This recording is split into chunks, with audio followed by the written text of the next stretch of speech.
ഈ ചിലരൊക്കെ നമ്മളെ ഇൻസൾട്ട് ചെയ്ത് ഇങ്ങനെ അപമാനിക്കുന്ന രീതിയിൽ സംസാരിക്കാറുണ്ടല്ലേ. എൻ്റെ ഓർമ്മ ശരിയാണെങ്കിൽ പഠിക്കുന്ന കാലം തൊട്ട് ഓരോരുത്തരും ഇതുപോലുള്ള അപമാനത്തിൻ്റെ എന്താ പറയുക, ഇൻസൾട്ട് ചെയ്യുന്ന സംസാരം കേട്ടിട്ടുണ്ടാവും. പഠിക്കുന്ന കാലത്തെന്ന് പറയുമ്പോൾ പഠിക്കാത്തവരാണെങ്കിൽ പഠിക്കുന്ന കുട്ടികൾ നമ്മളെ ഇൻസൾട്ട് ചെയ്ത് സംസാരിക്കും. നമ്മളോട് അവർ പഠിക്കുന്ന കുട്ടികളാണ്, നമ്മൾ പഠിക്കാത്തവരായതുകൊണ്ട് അതിൻ്റേതായ ഒരു അപമാനപ്പെടുത്തലുണ്ടാവും. പിന്നെ സാമ്പത്തികം, കൂടുതലും പഠിക്കുന്ന കാലത്താണല്ലോ ഈ സാമ്പത്തികത്തിൻ്റെയൊക്കെ കുട്ടികൾ തമ്മിൽ ഒരു കമ്പയർ ചെയ്യണത്. അതും അതേപോലെ സംഭവിക്കാറുണ്ട്. പണമില്ലാത്തവരെ അല്ലെങ്കിൽ അങ്ങനെയുള്ളവരെ അപമാനിക്കുന്ന രീതിയിൽ സംസാരിക്കാറുണ്ട്. അതും തീർന്നില്ല കേട്ടോ. പിന്നെ ജോലിക്ക് പോകുമ്പോൾ ചിലപ്പോൾ നമ്മുടെ ശമ്പളം കുറവായിരിക്കും, ഉത്തരവാദിത്തങ്ങൾ കൂടുതലായിരിക്കും. അപ്പോൾ എല്ലാം തികഞ്ഞവരാരെങ്കിലും ഉണ്ടെങ്കിൽ അവരും നമ്മളെ ഒരു പക്ഷെ അപമാനിക്കാം.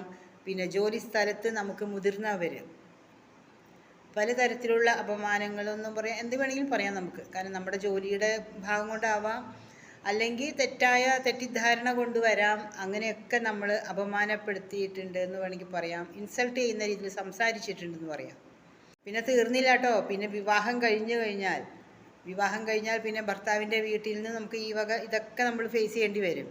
അങ്ങനെ ജീവിതകാലം മുഴുവനും നമ്മൾ ഒരുപാട് ഇൻസൾട്ട് ചെയ്യുന്ന രീതിയിലുള്ള സംസാരം നമ്മൾ കേട്ടിട്ടുണ്ടല്ലേ. നമ്മളപ്പോൾ എന്ത് ചെയ്യും? ഞാൻ ചോദിക്കണത് അതാണ്. കൂടുതലും പറയണമെങ്കിൽ നമ്മൾ വിഷമിക്കും, നമ്മളാകെ ഒന്ന് ഇതായിട്ടിരിക്കും, മാറി ചിന്തിക്കും. അല്ലെങ്കിൽ നമ്മുടെ തെറ്റ് കൊണ്ട് സംഭവിക്കുകയാണെങ്കിൽ നമുക്ക് വേണ്ടി തിരുത്തി ഇൻസൾട്ട് ഇനിയും വരാത്ത രീതിയിൽ നമുക്ക് നോക്കാം കേട്ടോ. കൂടുതൽ നമ്മൾ വിഷമിക്കുകയാണ് ചെയ്യണത് അല്ലേ. നമ്മൾ ലേഡീസിനെ പറയുകയാണെങ്കിൽ, ലേഡീസല്ല ജെൻസ് ആയാലും അതെ കേട്ടോ, ചില സമയത്ത് അവർ ഇൻസൾട്ട് ചെയ്യുന്ന രീതിയിൽ അങ്ങോട്ടും ഇങ്ങോട്ടും എന്തെങ്കിലും സംസാരം ഉണ്ടെങ്കിൽ മാനസികമായിട്ട് വിഷമമുള്ളവരുണ്ടാവും. ഈ നമ്മുടെ ജീവിതത്തിൽ നമ്മുടെ നിയന്ത്രണത്തിലും അല്ലാതെയും ഒരുപാട് കാര്യങ്ങളുണ്ടാവും അല്ലേ. അപ്പോൾ അതിൽ ചിലപ്പോൾ ഒക്കെ നമ്മൾ എന്തെങ്കിലും നമ്മുടെ ഭാഗത്ത് തെറ്റുണ്ടാകുമ്പോൾ ചിലപ്പോൾ നമുക്ക് മുതിർന്നവർ ഓഫീസിലാവാം, അല്ല ജോലി സ്ഥലത്താവാം, അല്ലെങ്കിൽ നമ്മുടെ വീട്ടിലാവാം, നമ്മളെ എന്താ പറയുക, ഒരു ഇൻസൾട്ട് ചെയ്യുന്ന രീതിയിലൊക്കെ സംസാരം ഉണ്ടാവും. ഇതൊക്കെ സ്വാഭാവികമല്ലേ. പക്ഷേ ഒരു കാര്യമുണ്ട് കേട്ടോ, അങ്ങനെ നമ്മുടെ ഭാഗത്തു നിന്നൊരു തെറ്റുള്ളത് കൊണ്ടാണ് നമ്മൾ അങ്ങനെ അപമാനിക്കപ്പെട്ടതെങ്കിൽ പിന്നെ നമ്മളത് തുടരരുത്. അതായത് ആ തെറ്റ് വീണ്ടും ആവർത്തിക്കരുത്. ചിലർ പറയാറില്ലേ, നമ്മുടെ ജീവിതത്തിൽ നമ്മൾ അഭിനയിക്കരുത് എന്ന് പറയും.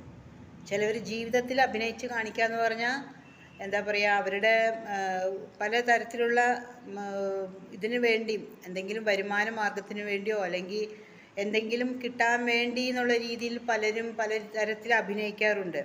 രോഗമില്ലെങ്കിലും രോഗമുണ്ടെന്ന് അഭിനയിക്കും, അല്ലെങ്കിൽ ദേഷ്യമില്ലെങ്കിലും ദേഷ്യമുണ്ടെന്ന് കാണിക്കും, സ്നേഹമില്ലെങ്കിലും സ്നേഹമുണ്ടെന്ന് കാണിക്കും, വെറുപ്പ് ഉള്ളിലുണ്ടാവും പക്ഷെ വെറുപ്പില്ലാന്ന് കാണിക്കും. ഇതൊക്കെയാണ് ജീവിതത്തിലെ അഭിനയം എന്ന് പറയുന്നത്. ഒരാൾ എന്തെങ്കിലും നമ്മളോട് പറയുകയാണെന്ന് വയ്ക്കുക, അയാളുടെ വിഷമങ്ങളോ പ്രയാസങ്ങളോ എന്തെങ്കിലും പറയുകയാണ്, നമ്മളത് കേൾക്കാൻ തയ്യാറാവണം. അത് കേൾക്കാതെ നമ്മൾ അയാളെ ഇൻസൾട്ട് ചെയ്തുകൊണ്ടാണ് മറ്റുള്ളവരോട് വർത്തമാനം പറയുന്നത്, അല്ലെങ്കിൽ മറ്റുള്ളവരോട് എന്തെങ്കിലും നമ്മൾ സംസാരിക്കുന്നതൊക്കെ ആ പറയുന്നവനെ നമ്മൾ ഇൻസൾട്ട് ചെയ്യുന്ന രീതിയല്ലേ. ഇതും ഒരു ഇൻസൾട്ടാണ്.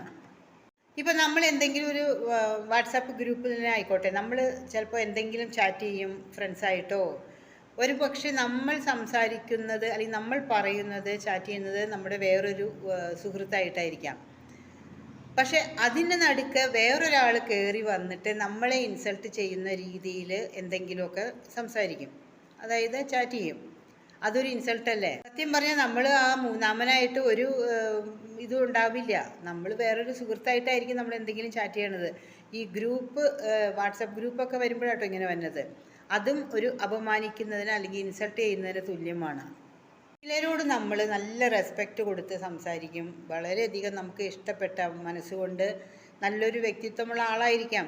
പക്ഷേ നമ്മൾ കൊടുക്കുന്ന ആ ബഹുമാനം ഒരു പക്ഷേ അയാൾ തിരിച്ച് നമ്മളോട് കാണിക്കണമെന്നില്ല. ഒരു പക്ഷേ നമ്മളോട് സംസാരിക്കുന്നത് ഒരു ഇൻസൾട്ട് ചെയ്യുന്ന രീതിയായിരിക്കും. അതിനുള്ള കാരണങ്ങൾ എന്തെങ്കിലും ഉണ്ടാവും. ഇങ്ങനെയുള്ള സ്ഥലത്ത് ഞാൻ പറയുകയാണെങ്കിൽ നമ്മളധികം ബഹുമാനം കൊടുക്കണ്ടെന്നേ പറയൂ. കാരണം അർഹിക്കുന്നവർക്ക് ബഹുമാനം കൊടുക്കുക, അർഹിക്കാത്തവർക്ക് കൊടുക്കരുത്. കാരണം നമ്മൾ ഈ ഇൻസൾട്ട് എന്നുള്ള ആ ഒരു അപമാനം എന്നുള്ള ആ ഒരു വാക്ക് നമ്മൾ ചോദിച്ച് വാങ്ങിക്കുകയാണ് അയാളിൽ നിന്നും. ഒരു പക്ഷെ നമ്മുടെ കയ്യിൽ സമ്പത്തോ എന്താ പറയുക സ്ഥാനമാനങ്ങളോ ഒന്നും ഉണ്ടാവില്ല, പക്ഷെ നമ്മളുടെ വ്യക്തിത്വം കൊണ്ട് ചിലവർ നമ്മളെ ബഹുമാനിക്കും, ശരിയല്ലേ. പക്ഷെ ആ നമ്മുടെ വ്യക്തിത്വം കൊണ്ട് നമ്മളെ ബഹുമാനിക്കുന്നത് ചിലർക്ക് ഇഷ്ടപ്പെടില്ല.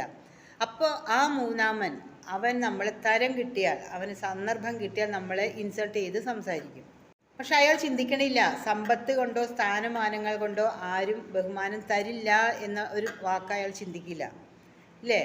നമ്മുടെ ഈ ജീവിതയാത്രയിൽ ശരിക്കും പറഞ്ഞാൽ എൻ്റെ പ്രായത്തിലുള്ളവർ എല്ലാവരും തന്നെ അറിയാം, ഒത്തിരി ഒത്തിരി ഇൻസൾട്ട് ഒക്കെ കണ്ടും കേട്ടും പഠിച്ചും വന്നവരായിരിക്കും, അല്ലേ?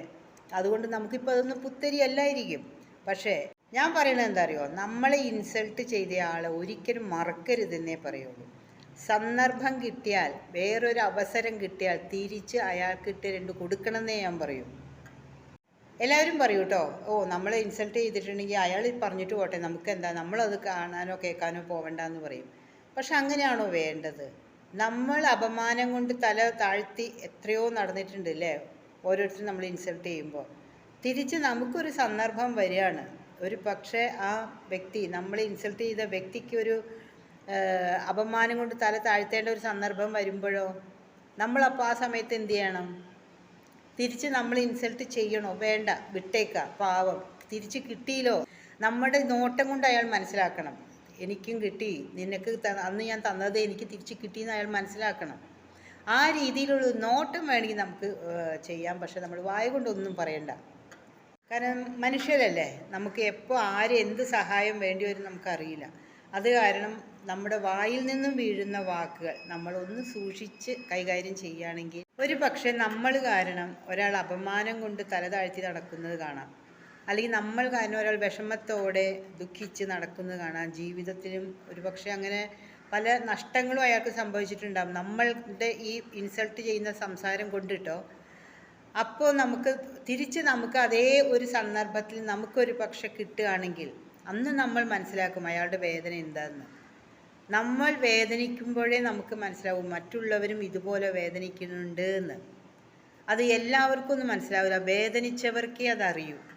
പരമാവധി നമ്മൾ ഒരു പ്രാവശ്യം നമ്മളെ ഇൻസൾട്ട് ചെയ്ത്, ഒരാൾ ഇൻസൾട്ട് ചെയ്തിട്ടുണ്ടെങ്കിൽ വീണ്ടും നമ്മൾ അയാളുടെ വായിൽ നമ്മൾ കേൾക്കാത്ത രീതിയിൽ ഒന്നുകിൽ നമ്മൾ മാറിപ്പോവാം, അല്ലെങ്കിൽ അയാളെ നമ്മുടെ ലൈഫിൽ നിന്നും മാറ്റി നിർത്താം.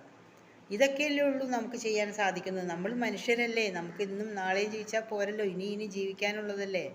പക്ഷേ ഈ ഇൻസൾട്ട് ചെയ്യുന്നവൻ ഒരിക്കലും മനസ്സിലാക്കുന്നില്ല, അവനും നാളെ ഇതേ ഒരു അവസ്ഥ വരും, തിരിച്ച് അവനും ഇതേപോലെ ഒരു അപമാനം കൊണ്ട് തല താഴ്ത്തേണ്ടി വരും എന്ന് അവൻ ചിന്തിക്കുന്നില്ല, അല്ലേ? പറയുമ്പോൾ ആ ദേഷ്യ സമയത്ത് അല്ലെങ്കിൽ ആ കോപം വരുന്ന സമയത്ത് അയാൾ പൊട്ടിത്തെറിക്കുന്നതായിരിക്കാം, അല്ലെങ്കിൽ മറ്റുള്ളവനോടുള്ള ഒരു അസൂയോ എന്തെങ്കിലും കൊണ്ട് ഒരു പക്ഷേ മറ്റുള്ളവരെ ഇൻസൾട്ട് ചെയ്ത് സംസാരിക്കുന്നതായിരിക്കാം, അല്ലെങ്കിൽ അയാളുടെ സാമ്പത്തികം ഉള്ളത് കൊണ്ടുള്ള ഒരു അഹങ്കാരം, അതും വരാം. പക്ഷെ എന്നെങ്കിലും ഇത് പറഞ്ഞ പോലെ നമ്മുടെ ഭൂമി കറങ്ങിക്കൊണ്ടിരിക്കുകയാണ്. ഒരു ദിവസം ഇതേ അപമാനം അയാൾ അനുഭവിക്കേണ്ടി വരും എന്നത് അയാൾ ചിന്തിക്കുന്നില്ല. ഏതായാലും നമ്മളെ ഇൻസൾട്ട് ചെയ്യാൻ ആരെ അനുവദിക്കുകയും വേണ്ട, അവരുടെ മുമ്പിൽ പോയി നിൽക്കുകയും വേണ്ട. നമുക്ക് നമ്മുടെ കാര്യം, അവർക്ക് അവരുടെ കാര്യം. ആ രീതിയിൽ ചിന്തിച്ച് നമുക്ക് മുന്നോട്ട് പോകാം. അപ്പം നാളെ വീണ്ടും കാണട്ടോ. അതുവരെ എല്ലാവർക്കും